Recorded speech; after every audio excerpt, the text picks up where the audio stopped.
Okay, good afternoon, everyone. Today we are going to discuss features of globalization. In this lecture, we will discuss what is the feature of the globalization, impact of the globalization, and different pros and cons of the globalization. So, starting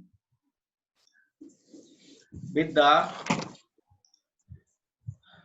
flow of content, uh, which topic we are going to discuss in this lecture. This is the flow of content.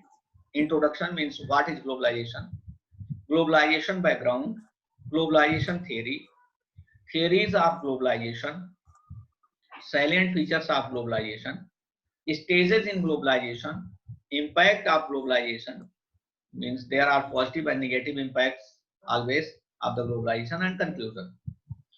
Then start with the globalization. What we have already discussed what is globalization in previous lectures and previous uh, videos. What is globalization? Yet, with to start with, what is globalization? Globalization is the free movement of goods, services, and people across the world in a seamless and integrated manner. Globalization can be thought to be the result of the opening up of the global economy between nations. Globalization is grounded in the theory of comparative advantage, which states that countries that are good at producing a particular good are better off exporting it to countries that are less efficient at producing that good. इसमें पहला paragraph आप देखिए, पहले paragraph में मैंने एक line पढ़ी थी अभी, globalization can be thought of to be the result of the opening up of the global economy between nations. यानी एक राष्ट्र के बीच दूसरे राष्ट्र के बीच में कोई भी बैरियर नहीं होगा, इन्वेस्टमेंट फ्री होगा, फ्लो होगा, गुड्स एंड सर्विसेज का ट्रांजैक्शन भी फ्री और फ्लो होगा. जैसा अभी शुरुआत में ही देवांश ने पूछा कि जो करंट सिनेरियो है इस पैंडेमिक सिचुएशन में, कि चाइना ने एलिगेशन लगाया है इंडिया पर कि वो WTO के गाइडलाइंस का पालन नहीं कर रहा है. एक्चुअल में प्रॉब्लम क्या थी? प्रॉब्लम की शुरुआत कहां से हुई? जब ये पैंडेमिक सिचुएशन शुरू हुआ, ये प्रॉब्लम शुरू हुई पूरे वर्ल्ड में, तो वर्ल्ड की इकोनॉमिक लॉकडाउन की वजह से सारी इकोनॉमिक एक्टिविटीज ठप पड़ गई, और इकोनॉमिक एक्टिविटीज के ठप पड़ने से पूरी इकोनॉमी जो है वो रिसेशन में जाने लगी. तो स्वाभाविक है कि इसका असर शेयर मार्केट पर तो पड़ना ही था. शेयर मार्केट भी जो एक समय 41,000 पर शेयर मार्केट ट्रेंड कर रहा था, वो घट करके आ गया 30,000. सेंसेक्स जो है वो हमारा 30,000 पर आ गया. एक समय तो ऐसा था कि वो 24-25,000 पर आ गया था.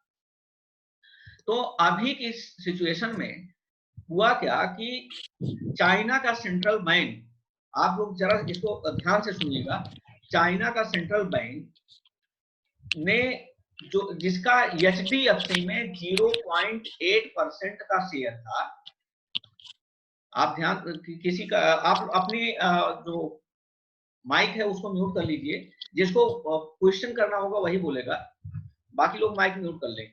तो 0.8% जो उसका शेयर था, उसने क्या किया, ग्लोबल रिसेशन का फायदा उठाते हुए, ग्लोबल मेल्टडाउन का फायदा उठाते हुए, क्योंकि इस समय शेयर मार्केट में सारे कंपनीज के शेयर की जो कैपिटलाइजेशन है, पूंजीकरण है, वो काफी कम हो गई है. शेयर बहुत नीचे डाउन हो चुके हैं, शेयर की वैल्यू बहुत नीचे आ चुकी है. तो HDFC की भी शेयर बहुत नीचे जा चुकी थी. तो चाइना का सेंट्रल बैंक ने अपने जो उस चीज का फायदा उठाते हुए, कम शेयर प्राइस का फायदा उठाते हुए, उसने बहुत ही मिनिमम प्राइस में 1% शेयर खरीद लिया HDFC बैंक में. तो उसका शेयर कितना हो गया, 1.8%. अब इसको देखते हुए बाकी कंपनी ने अच्छा, उसने केवल इंडिया में नहीं किया, उसने विश्व के अन्य देशों में भी यही काम करना शुरू कर दिया. विश्व के अन्य देशों में क्या किया, जिन कंपनीज के शेयर मार्केट में जो अच्छी कंपनीज हैं, जैसे प्राइवेट सेक्टर में या मार्केट कैपिटलाइजेशन को देखिए, तो HDFC बैंक नंबर 2 पर आता है इंडिया में। तो जिन कंपनीज के शेयर मार्केट बहुत डाउन जा रहे थे, चाइना के इंटरप्राइजेस ने, चाइना ने अपने इंटरप्राइजेस को लगा दिया कि इनके शेयर को खरीद लीजिए, यानी इस पैंडेमिक सिचुएशन का वो बेनिफिट उठाना शुरू कर दिया। तो सबसे पहले जापान ने क्या किया कि इस तरह के परचेज पर रिस्ट्रिक्शन लगा दिया। इसको हम कहते हैं फॉरेन डायरेक्ट इन्वेस्टमेंट, एफडीआई। और इस एफडीआई पर सबसे पहले जापान ने प्रतिबंध लगा दिया कि आप इस सिचुएशन का फायदा उठा करके हमारे कंपनीज के शेयर को नहीं खरीद सकते हैं। दूसरी बात, जापान ने अभी भी रिसेंटली एक चीज और कहा है कि आप अपनी कंपनीज को, कि आप विश्व में कहीं भी जाइए लेकिन चाइना से अपनी कंपनीज को शिफ्ट कर लीजिए, because of the allegations, different allegations imposed on the China in this pandemic situation. तो अभी चाइना इससे बौखलाया हुआ है। ऊपर से इंडिया ने क्या किया, फॉरेन डायरेक्ट इन्वेस्टमेंट पर यह कह दिया कि अगर कोई भी इस सिचुएशन में हमारी कंपनीज में इन्वेस्टमेंट करता है, यानी हमारी कंपनीज के शेयर को खरीदता है, तो हम उस पर प्रतिबंध तो नहीं लगा रहे हैं, but that will be the subject to the approval of the SEBI. यानी पहले उसको गवर्नमेंट से अप्रूवल लेना पड़ेगा, तभी वो इन्वेस्टमेंट माना जाएगा। वो इन्वेस्टमेंट फाइनल तभी होगा जब उसका गवर्नमेंट से अप्रूवल हो जाएगा। यानी एक तरह से रिस्ट्रिक्शन नहीं लगाया, लेकिन उसको उसमें एक क्लास जोड़ दिया कि वो subject to the approval of the government होगा। तो अब ये कहीं ना कहीं एक तरह से ये पूरे वर्ल्ड में ग्लोबलाइजेशन के जो नॉर्म्स तय किए गए थे कि free flow of the capital और the goods of services in the whole world, तो वो कहीं ना कहीं इससे अलग हो गया। मतलब इसमें एक तरह से रिस्ट्रिक्शंस आ गए। तो चाइना यही एलिगेशन लगा रहा है कि ये जो रिस्ट्रिक्शंस ने इम्पोज किए हैं, चाहे वो इंडिया ने या अमेरिका ने या ब्रिटेन ने या फ्रांस ने या जापान ने, तो ये जो रिस्ट्रिक्शंस ये लोग लगा रहे हैं इन्वेस्टमेंट पर चाइनीज कंपनी को रोकने के लिए, ये WTO के नॉर्म्स के अगेंस्ट है। लेकिन अगर इसको मॉरल और जैसे हम लोग कॉर्पोरेट सोशल रिस्पांसिबिलिटी के साथ एथिक्स भी पढ़ते हैं, अगर हम इसको एथिकल नॉर्म्स के अकॉर्डिंग देखें तो ये वास्तव में पैंडेमिक सिचुएशन में इस तरह की एक्टिविटीज करना गलत है। अगर एक नॉर्मल कंडीशन होता, इकोनॉमी एक नॉर्मल कंडीशन में फ्लो कर रही होती, पूरा वर्ल्ड की इकोनॉमी अगर एक नॉर्मल कंडीशन में चल रही होती, तो अगर इस तरह के मार्केट कैपिटलाइजेशन HDFC का डाउन होता और उस समय अगर चाइना की गवर्नमेंट यहाँ पर इन्वेस्टमेंट करती, तो माना जाता कि चलो कंपनी की परफॉर्मेंस या कंपनी की वजह से उसके शेयर मार्केट नीचे आए और चाइनीज सेंट्रल बैंक उसको बूस्ट कर रही है, यानी उसमें इन्वेस्टमेंट करके और इसके बाद उसको कैपिटलाइज कर रही है। लेकिन यहाँ तो due to bad situation of the world economy HDFC के शेयर नीचे आए, और उस समय इन्वेस्टमेंट करना ये एक स्ट्रेटेजिक एक्टिविटी दिखाता था, ये स्ट्रेटेजिक एक्ट था कि ये रणनीति के तहत किया गया है, क्योंकि एक तरह से ये सिचुएशन का फायदा उठाने की कोशिश है, इसलिए सरकार ने उस पर प्रतिबंध लगा दिया। यही एलिगेशन चाइना का है। तो हम लोग थोड़ा सा बैकग्राउंड की बात कर लें। ग्लोबलाइजेशन का बैकग्राउंड हम लोगों ने पहले भी बात किया हुआ है। ग्लोबलाइजेशन की शुरुआत इंडिया में तो होती है 1991 से, लेकिन हमने पहले भी बताया था कि ग्लोबलाइजेशन की शुरुआत एक तरह से लिबरलाइजेशन, ग्लोबलाइजेशन का जो पहला कदम है वो है लिबरलाइजेशन, यानी उदारीकरण। तो उदारीकरण का, लिबरलाइजेशन का फर्स्ट फेज जो शुरू होता है वो 1989 से शुरू होता है, सॉरी 79 से शुरू होता है। यानी 1980 में जब इंदिरा गांधी की सरकार आती है, तो इंदिरा गांधी की सरकार ने 3 कदम उठाए थे, जिसमें था मार्केट की broad banding, joint venture, single window system, broad banding of the market और पासबुक स्कीम। तो ये जो कदम उठाए थे, ये वास्तव में लिबरलाइजेशन या उदारीकरण का फर्स्ट फेज था। और वास्तव में हमने जो उदारीकरण की शुरुआत करी इंडिया में, वो था 1991 में, व्हेन वी मेक पार्शियल, हम लोगों ने जब शुरुआत की partial convertibility in current and capital account. Theories of the globalization, theories of the globalization में देखिए 3 बातों का, ग्लोबलाइजेशन होता किस किस चीज का है। इकोनॉमिक ग्लोबलाइजेशन होता है, सोशल ग्लोबलाइजेशन होता है और पॉलिटिकल ग्लोबलाइजेशन होता है। एक एक करके हम लोग बात करते हैं। इकोनॉमिक ग्लोबलाइजेशन का मतलब होता है जब हम इन्वेस्टमेंट से लेकर के गुड्स का एक देश से दूसरे देश में व्यापार करते हैं। इन्वेस्टमेंट एक देश से दूसरे देश में होता है और उसमें कोई बैरियर, कोई रिस्ट्रिक्शंस नहीं होता है, तो that is the economic globalization. Economic globalization means WTO की भूमिका इसी में होती है, इकोनॉमिक ग्लोबलाइजेशन में होती है। लेकिन जैसे जैसे हमारा व्यापार बढ़ता है, जैसे जैसे हमारा ट्रांजैक्शन बढ़ता है, जैसे जैसे हमारा इन्वेस्टमेंट बढ़ता है, तो उसके साथ साथ हमारा एक दूसरे से मिलना जुलना भी बढ़ता है।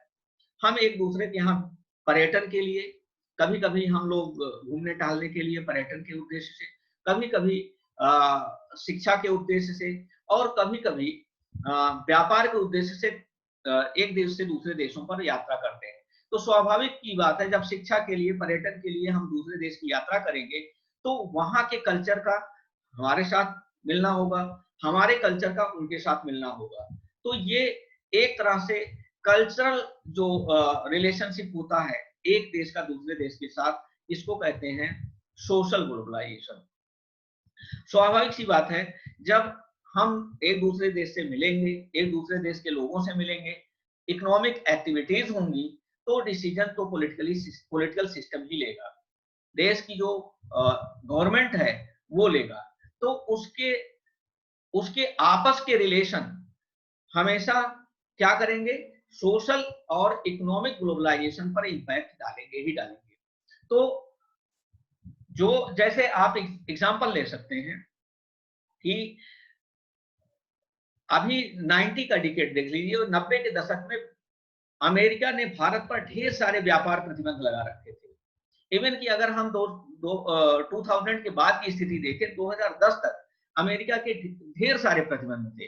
लेकिन अगर हम केवल एक दौर देखें जो अभी current prime minister Modi ji का है, तो अभी अमेरिका के साथ चाहे वो बराक ओबामा जी रहे हों या फिर उसके बाद डोनाल्ड ट्रंप, दोनों लोगों के साथ चूंकि उनके बहुत अच्छे पॉलिटिकल रिलेशन हैं, इसलिए इस समय जो अमेरिका और भारत का जो ट्रेड रिलेशन है, जो सोशल और कल्चरल रिलेशन है, वो इस समय अपने पीक पर है।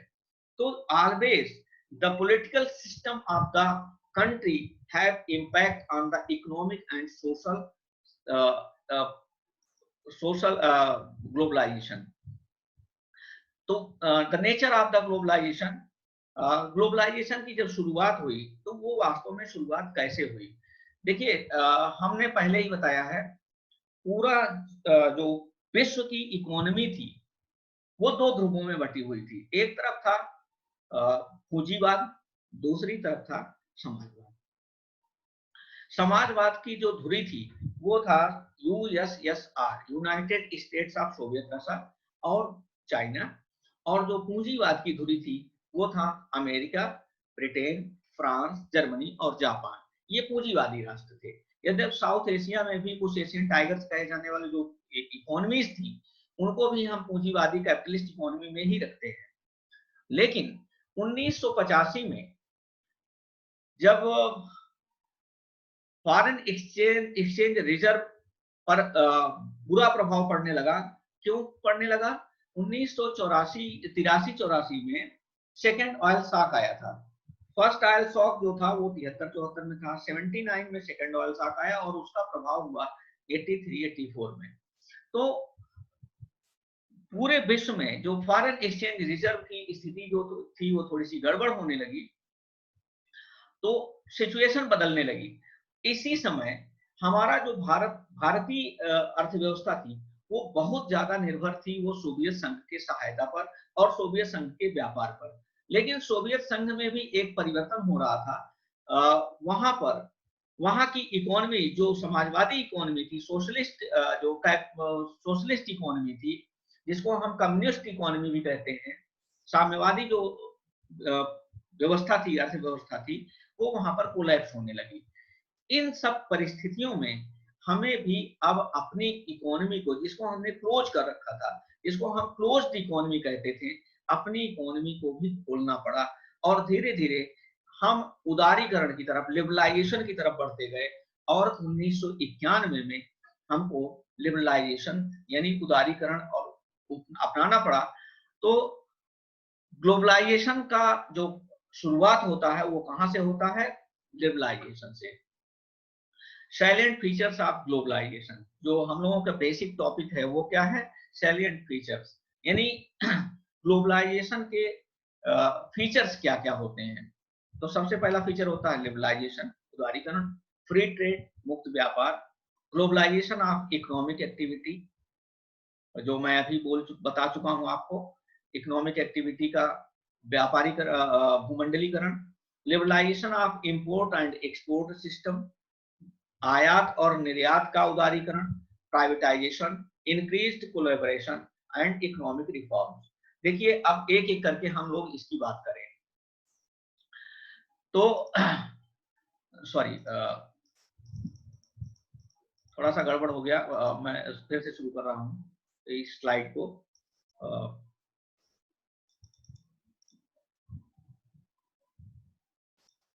हाँ, लिबरलाइजेशन, आप लोगों को दिख रहा है ये स्लाइड? यस सर, दिख रहा है। अच्छा, okay okay okay. Silent features of the globalization, okay okay, thank you. तो लिबरलाइजेशन से शुरुआत करते हैं।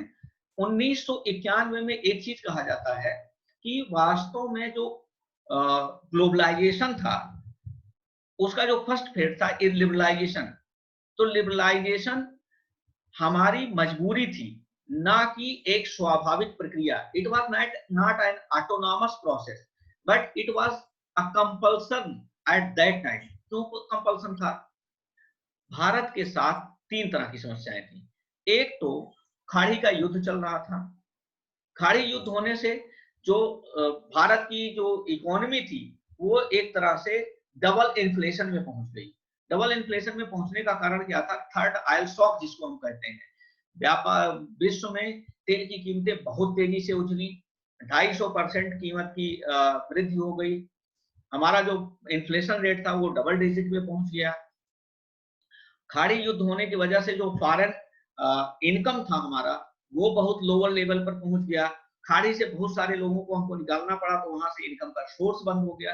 तो इसलिए हमारी जो इकोनॉमिक सिचुएशन थी वो ये हो गई कि 12 दिन के आयात के लिए केवल 2 वीक्स इंपोर्ट के लिए हमारे पास फॉरेन रिजर्व बचा हुआ था।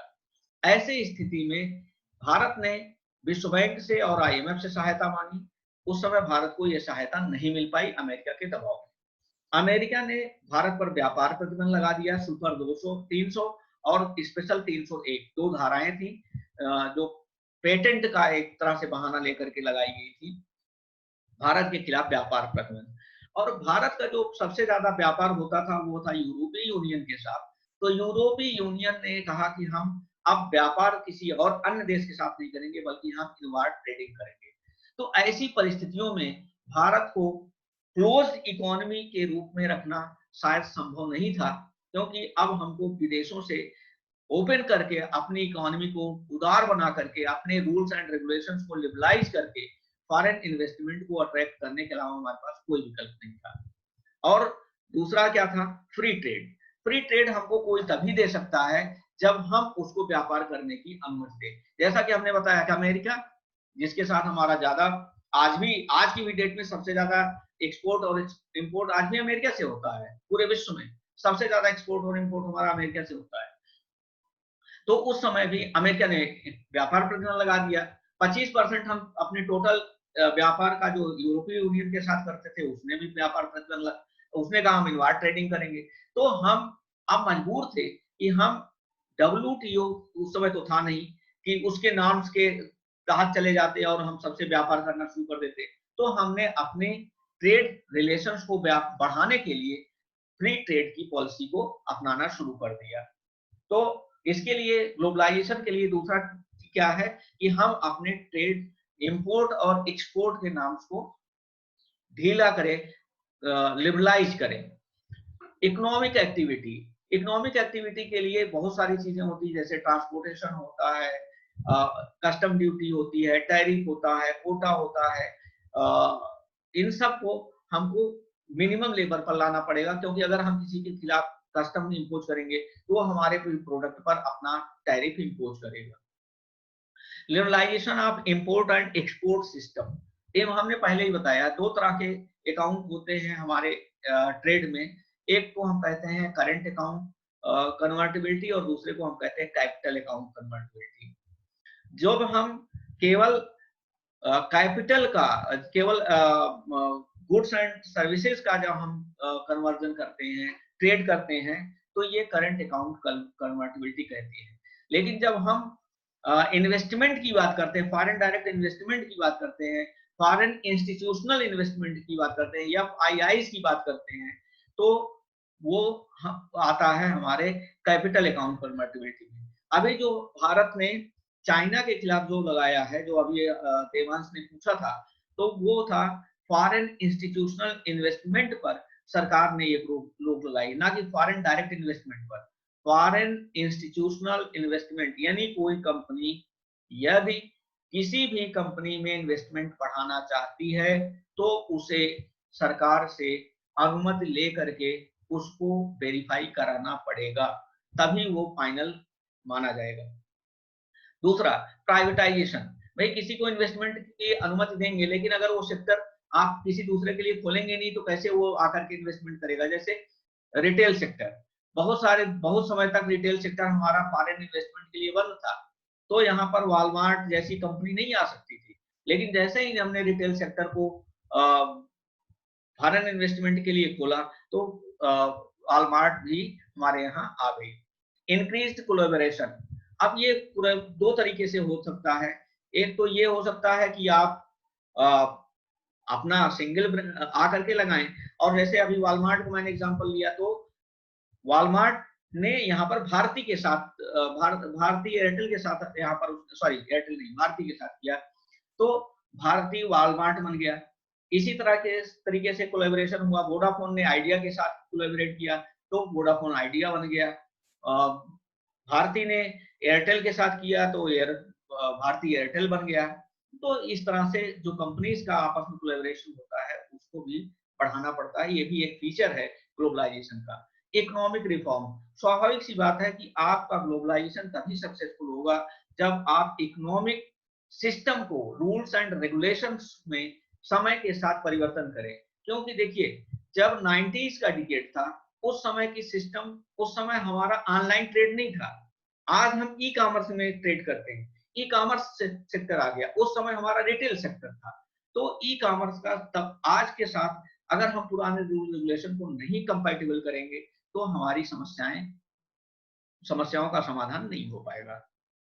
तो ग्लोबलाइजेशन के लिए सबसे बड़ी जरूरत यह है कि हम इकोनॉमिक रिफॉर्म्स भी समय के साथ करते चले। स्टेजेस इन ग्लोबलाइजेशन, कौन कौन से स्टेज से गुजरना होता है?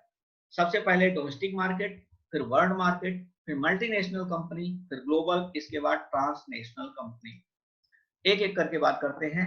डोमेस्टिक मार्केट, डोमेस्टिक मार्केट का मतलब ये होता है कि अगर हम अपने मार्केट में फॉरेन कंपनीज को अनुमति देते हैं तो फॉरेन कंपनीज आकर के हमारे डोमेस्टिक मार्केट को एक्सप्लॉइट कर सकती है, यानी हम अपने डोमेस्टिक मार्केट को फॉरेन मार्केट के लिए हम ओपन कर रहे हैं। द नेशनल मार्केट, जो हमारा अपना नेशनल मार्केट है, वो हम फॉरेन के लिए ओपन कर रहे हैं। तो ये डोमेस्टिक है, तो डोमेस्टिक मार्केट। जैसे हम एग्जांपल ले सकते हैं मैकडोनाल्ड का, एक मल्टीनेशनल कंपनी है लेकिन वो आकर के लोकली बिहेव कर रही है, तो ये डोमेस्टिक मार्केट का एग्जांपल है। इंटरनेशनल मार्केट, अब एक एमएनसी को ले लीजिए, जैसे मैकडोनाल्ड को ही ले लीजिए, वो यहाँ भी काम कर रही है, अमेरिका में भी काम कर रही है, but they are acting locally, being global. Global हो करके भी वो एक्ट लोकल काम कर रहे हैं, तो ये कहलाएगा इंटरनेशनल मार्केट। यानी हम हर जगह के, एक जैसे टाटा को ले लीजिए, टाटा ने टेटले को एक्वायर किया तो टाटा यहाँ पर भी काम कर रही है और ब्रिटेन में भी काम कर रही है। आर्सेलर मित्तल यहाँ भी काम कर रही है और ब्रिटेन में भी काम कर रही है। तो जब when companies are focusing beyond domestic, then it becomes the international market. Multinational company, हमने पहले ही बताया कि एक कंपनी जो लोकली भी काम करे और ग्लोबली भी काम करे तो उसको हम कहते हैं मल्टीनेशनल कंपनी। मल्टीनेशनल कंपनी आज का जो दौर है वो मल्टीनेशनल कंपनीज का दौर है। It may be like it may be through franchising, it may be through licensing, it may be through foreign collaboration, it may be through joint venture, कुछ भी हो सकता है। मल्टीनेशनल कंपनी किसी भी तरीके से काम कर सकती है, फ्रेंचाइजिंग के थ्रू काम कर सकती है, ज्वाइंट वेंचर के थ्रू काम कर सकती है, लाइसेंसिंग के थ्रू लाइसेंस लेकर के काम कर सकती है, कुछ भी हो सकता है। ग्लोबल पहले ही बताया है, such companies have a global marketing strategy. They either produce in home country or in a single country and focus marketing globally. McDonald का हमने लिया, मैकडोनाल्ड ग्लोबली काम कर रही है लेकिन फोकस उसका जो होता है वो लोकली होता है, यानी they always try to focus on local being the global, और उनका परफॉर्मेंस हमेशा जो तय किया जाता है वो वर्ल्ड वाइड देख करके तय किया जाता है कि उनका वर्ल्ड का परफॉर्मेंस कैसा है। जैसे अगर माइक्रोसॉफ्ट को ले लीजिए या अभी आप रिलायंस की ही बात कर लीजिए, अभी अभी रिसेंट में एक न्यूज आया था, इस पैंडेमिक सिचुएशन में भी रिलायंस की market capitalization after collaboration with the Facebook Mark Zuckerberg has increased very much, बहुत ज्यादा बढ़ गया है उनका मार्केट कैपिटलाइजेशन। तो ये क्या है, ये this is the example of global market, transnational company. अब रिलायंस इसके पहले अगर बात करें तो वो एक लोकल कंपनी थी, लेकिन due to research and development यानी उन्होंने एक नया एवेन्यू खोला है कि हम लोकल मार्केट को एक्सप्लॉइट करेंगे, किसके थ्रू, फेसबुक और व्हाट्सएप के थ्रू, यानी प्लेटफॉर्म हम यूज करेंगे फेसबुक और व्हाट्सएप का, but we will act in e commerce sector locally. तो ये एक तरह से ट्रांसनेशनल कंपनी बन गई है, यानी वो इंफॉर्मेशन तो कलेक्ट करेंगे world wide but that will be used in A geographical boundary यानी locally.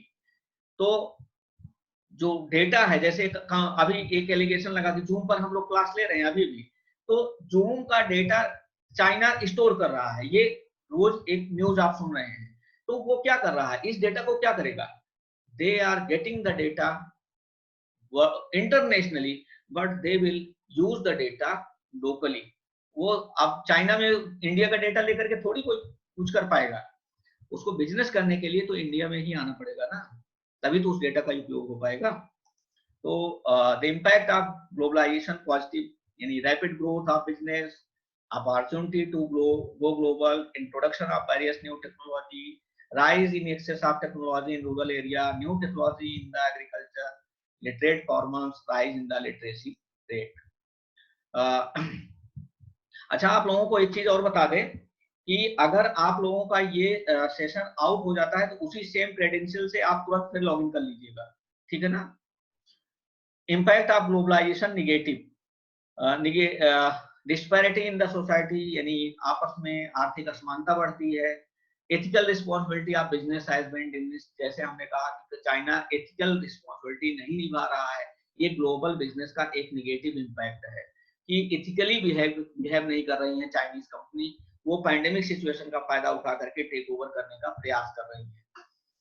Price hike of every daily usable commodities, इस पैंडेमिक सिचुएशन में भी चाइनीज कंपनी ने क्या किया है, दवा का पेटेंट करा लिया है और जो टीका उन्होंने डेवलप किया है उसको बाकी देशों को उपलब्ध नहीं करा रहे हैं। This is the negative impact of the global market. Local business has perished, high growth but problem of unemployment affected the agriculture sector.